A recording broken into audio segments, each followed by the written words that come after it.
Bonjour, vous pouvez soutenir la chaîne financièrement sur ma page Tipeee ou Utip pour m'aider à vivre de mon activité et vous proposer du contenu régulier. Merci pour votre attention et bonne vidéo. On va parler d'un très gros sujet, le massacre de la maison de Villisca, qu'on dit hanté par des enfants qui se sont fait sauvagement assassiner à la hache avec leurs parents. L'affaire a eu lieu au début du XXe siècle aux États-Unis et elle est encore à ce jour irrésolue et vous allez voir que c'est un sacré morceau. Le 9 juin 1912, Josiah Moore, qui est un homme d'affaires important de la ville, sa femme Sarah, leurs 4 enfants et 2 fillettes voisines rentrent de la messe. Tous dorment dans leur domicile. Ils vivent dans une maison à Villisca, dans l'Iowa, aux États-Unis. Dans la nuit du 9 au 10 juin 1912, à l'intérieur de la maison, alors que tout le monde est couché et endormi, la porte de la chambre des parents s'ouvre. Josiah et Sarah sont brutalement tués à coups de hache dans leur sommeil. Ensuite, c'est la chambre des enfants qui est ouverte.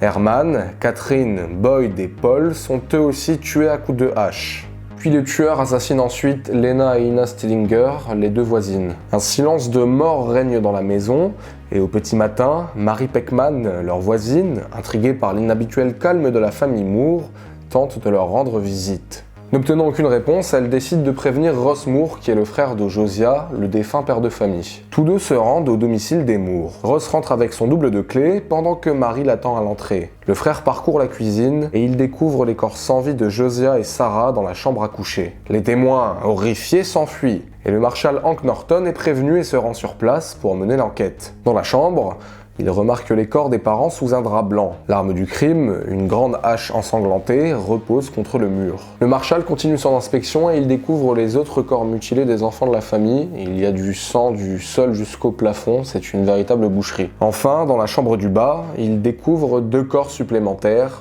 des fillettes massacrées à coups de hache avec tant de violence que leur visage en est méconnaissable. À côté d'elles, des morceaux de lard sont répandus sur le sol. Les parents Stillinger, qui sont inquiets de ne pas voir leur fillette rentrer, décident à leur tour d'appeler la famille Moore. Malheureusement, c'est un opérateur maladroit qui va décrocher et leur annoncer que tout le monde dans la maison est mort. Plus tard, le marshal va être rejoint par le coroner et les médecins et on va avoir de nouveaux détails. Il apprend alors qu'une des fillettes s'était réveillée et s'est débattue, que les victimes ont reçu entre 20 et 30 coups de hache chacune à la tête, et que les yeux de Josiah avaient été arrachés et son visage lacéré. Là, je me permets de vous citer l'article de Mindshadow qui est l'une de mes sources qui est en description et je vais vous citer un court passage justement, ça va m'éviter de reformuler puisqu'on est dans du factuel pur. Le massacre avait eu lieu entre minuit et 5 heures du matin. Le meurtrier avait pris la hache dans le hangar à charbon, s'éclairant de lampes à pétrole qu'il posait à terre et dont il éteignait la mèche avant de quitter la pièce. Lorsqu'il avait commis ses crimes, il avait dû faire un bruit considérable, mais étrangement, toutes les victimes, sauf la malheureuse Lena, avaient été tuées dans leur sommeil.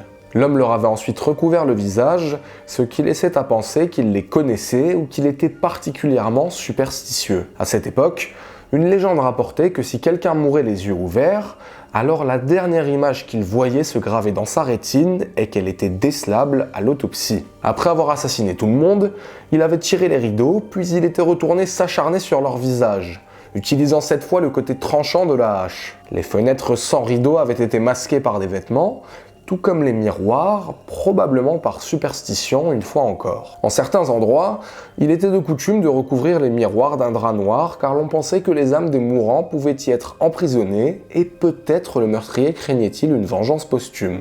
Si le déroulement des faits semblait plutôt limpide, personne ne comprenait les raisons de son geste. Les morceaux de lard laissaient les enquêteurs particulièrement perplexes. Certains suggéraient que ces crimes étaient peut-être sexuels et que le lard avait servi à des fins masturbatoires, ce qui restait une hypothèse crédible. Dehors, la grange est inspectée et on remarque une dépression dans le foin. C'était probablement là que le meurtrier s'était caché pour observer ses victimes pendant des jours. Comme le tueur avait observé la famille Moore depuis la grange, les enquêteurs en conclurent qu'il n'avait pas agi sous le coup d'une impulsion et que les petites Stillinger n'étaient pas spécialement visées. Et l'agitation attire beaucoup de curieux dans cette région où rien d'aussi macabre ne se passe d'habitude. La garde nationale vient en renfort, une piste est suivie par les chiens d'un limier du Nebraska, mais la traque s'arrête à flanc de rivière, il n'y a aucun suspect en vue. L'enquête s'oriente alors vers les témoins potentiels. Plusieurs pistes sont envisagées. D'abord, certains vagabonds au comportement suspect, mais aussi Frank Jones, ancien patron de Josiah, en partie ruiné à cause de sa concurrence, qui aurait pu être pris de rancœur et de vengeance, ce qui justifierait l'ampleur et l'atrocité du massacre. Frank Jones est un politicien et un sénateur, et donc c'est un homme d'influence. Et il est suspecté avec son fils Albert par le détective James Wilkerson d'avoir embauché un certain William Mansfield pour tuer Josiah Moore. William Mansfield est donc suspecté par Wilkerson d'être un tueur en série, d'avoir perpétré plusieurs meurtres à la hache dans la région, avant de finalement commettre le crime de Villisca sur ordre de Frank Jones.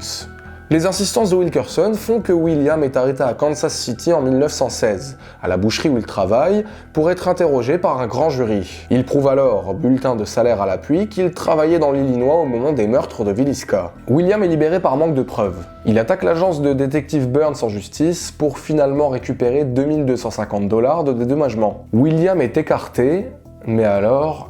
qui est le suspect? Un pasteur de passage, George Kelly, mentalement perturbé, avoue alors dans des lettres adressées aux enquêteurs avoir tué la famille Moore, et selon lui, sur ordre d'une voix dans sa tête. Mais il se rétracte ensuite, bien que poursuivi. Il faut aussi savoir que 2 semaines après les meurtres, il s'est fait passer pour un agent de Scotland Yard afin d'entrer dans la maison avec les enquêteurs. Et George semblait avoir une curieuse obsession pour l'affaire. Et puis il y a quelques détails qui le lient au tueur, le tueur est gaucher, il l'est aussi. Mais lors de son procès, aucune preuve ne prouve sa culpabilité, du coup, il est acquitté. Vient ensuite Henry Lee Moore, qui tua sa mère et sa grand-mère maternelle brutalement à la hache à Columbia dans le Missouri, quelques mois avant le massacre de Villisca. Et 9 mois avant le massacre de Villisca, une série de meurtres à la hache avait déjà secoué la région de Colorado Springs, avec plusieurs familles massacrées à la hache et à la pioche dans leur sommeil, sans que le coupable ne soit arrêté. Des détails similaires entre l'affaire Villisca et les meurtres du Colorado font penser que Henry Moore aurait pu être un suspect, mais formellement, aucune preuve ne le lie aux différents crimes et il n'a jamais été suspecté.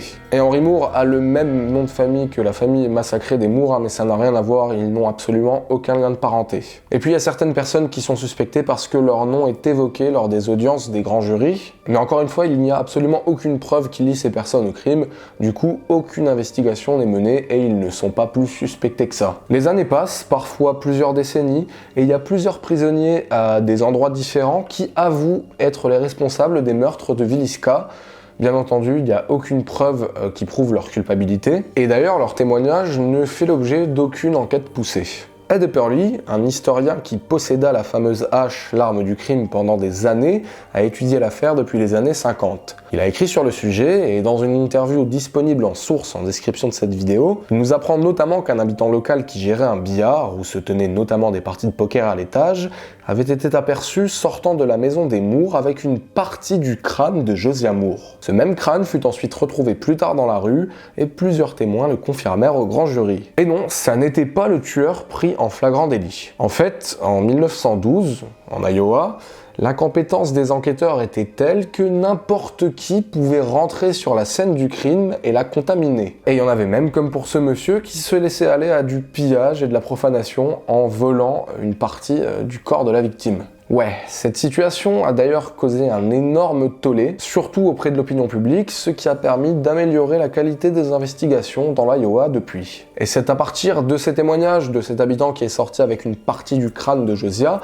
que le détective Wilkerson a monté sa théorie. Théorie qui avancerait que cet homme aurait été un tueur à gages, qui aurait apporté une partie du crâne de la victime pour justement prouver que la mission a bien été remplie en remettant le crâne à son commanditaire. C'est notamment pour ça qu'il suspectait Frank Jones.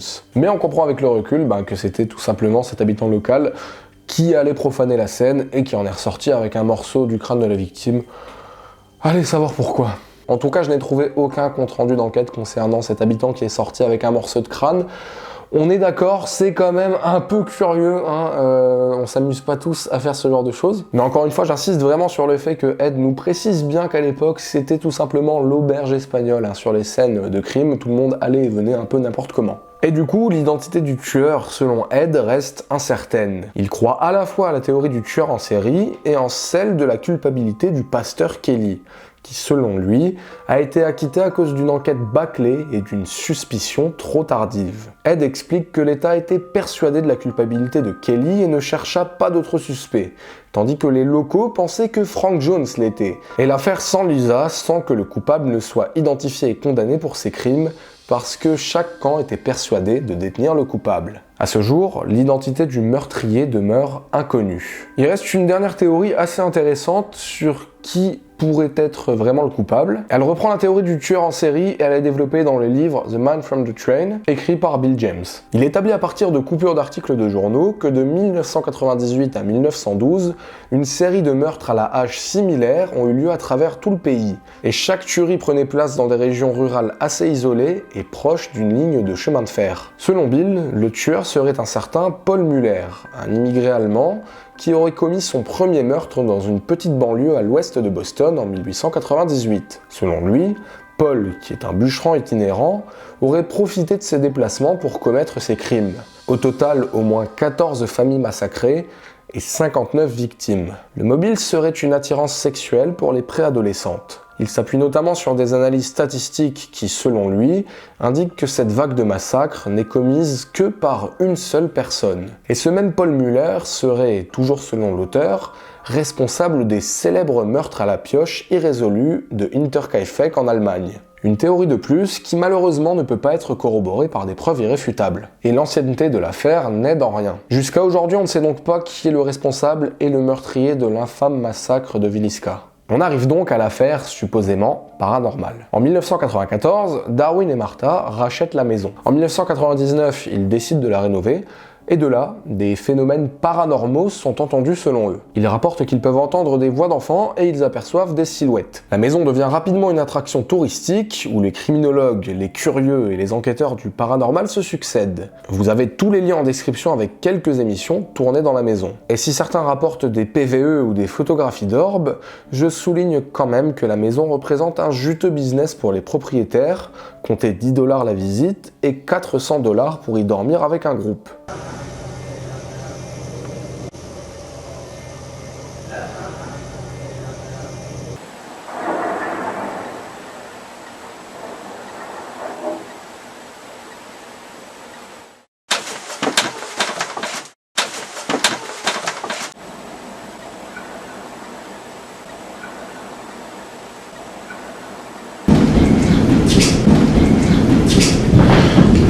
Pour les PVE, difficile d'en dire quelque chose. Je trouve que les PVE sont troublants, mais ils peuvent aussi bien être de la pareidolie comme du trucage, puisque je ne connais pas le travail des enquêteurs concernés. Alors dans le traitement de cette affaire de maison hantée, on est sociologiquement sur le modèle de l'affaire Amityville. Un crime affreux survient dans une maison, la maison est reprise par de nouveaux propriétaires des années après, des phénomènes en apparence paranormaux sont signalés, ça attire la presse, les curieux, les enquêteurs du paranormal et surtout un gros paquet d'argent. La maison de Villisca est considérée aujourd'hui comme l'une des plus hantées des États-Unis. Elle serait notamment hantée par les esprits des enfants qui n'auraient pas trouvé la paix. Vous pouvez trouver certaines vidéos enquêtes sur YouTube tournées dans la maison qui présentent notamment des PVE. J'ai sourcé les plus pertinentes en description de cette vidéo. En conclusion, dans cette affaire, il faut bien évidemment se souvenir des victimes qui ont subi une mort absolument abominable, atroce. Aucune justice n'a été rendue pour eux. On a tendance à être un peu distant parce qu'effectivement ça s'est passé il y a maintenant plus d'un siècle, ça s'est passé en plus sur un autre continent, donc on a un peu de mal à se projeter,